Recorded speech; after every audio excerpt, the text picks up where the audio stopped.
Well, restaurants, they are still struggling to find workers, so much so that many are choosing to remain closed for 2 or sometimes 3 days a week.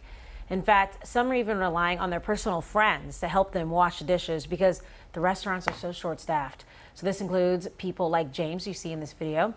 He's a publicist who volunteers to help his clients by waiting tables and more, whatever it takes. And some hotel restaurants, they are also suffering. So Bill Anderson is live at Royal Boucherie in Old City with more details on what they're doing just to survive and what we can do to help. Yeah, Alex, and I'm actually hearing the stories that you were just describing behind the scenes. And it's a lot of stuff that most of us wouldn't know. As you said, we're here at Royal Boucherie. You were just showing video of James.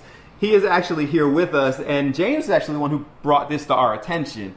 But good morning to you. Good morning. Good morning to everyone. Good morning. So there's a lot of struggle going on in the industry that people just aren't aware of. That's very true, yeah. Berlinda called me about something, and I just started talking with her about how there's really just not enough people working right now in the industry. Okay, and so you decide, now James is a PR executive.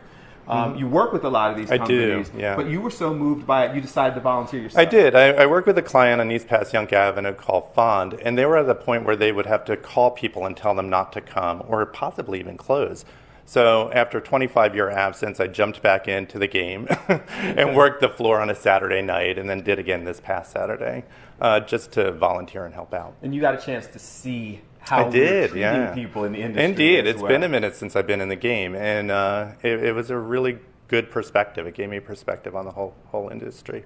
So James decided to help out folks like Valerie. He's not volunteering here, but he helped us understand kind of the struggles that you guys are dealing with. Valerie's Royal Boucherie. Tell us a little bit about these struggles that we may not be aware of. Yeah, absolutely.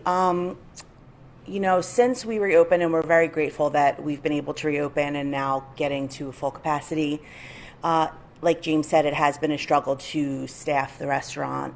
It's been a struggle to be able to provide the kind of service that we really want to provide to people to come in.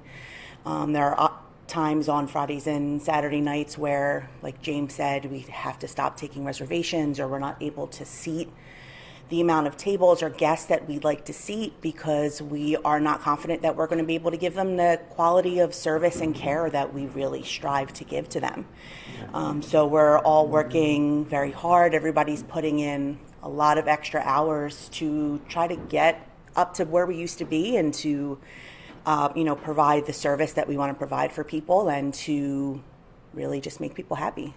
And we just need people to kind of understand some of the challenges. Sue works in New Hope. I do. At Stella New Hope. Stella. But also an adjoining hotel. Yeah, absolutely. We have a 12-room in the same building and then another 3-room in just on the other side of the Bucks County Playhouse. Okay. Same challenges? Same challenges. I think the biggest thing that we've seen is that we all thought we would get through COVID. We would be able to take masks off. We wouldn't have the mandates for everything as far as tables having to be so far apart, and we could let people really kind of relax in the space again.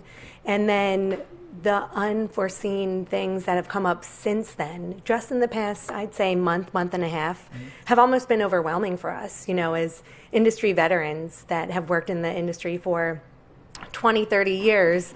Myself and our executive chef are just so surprised. We have vendors call us who take our orders for food and supplies, and then they call us and say, we're not going to come today, we're not going to come tomorrow, and we actually aren't going to be able to come again. Or they show up in the middle of dinner service at 8 o'clock at night, which happened last Saturday. Guys, we just wanted to give you a little taste of some of the things that they're dealing with. We need to be more supportive, but the struggle continues, and we wanted people to understand it so that our patience continues and we can continue to help them get back on their feet. It's a lot of struggle going on.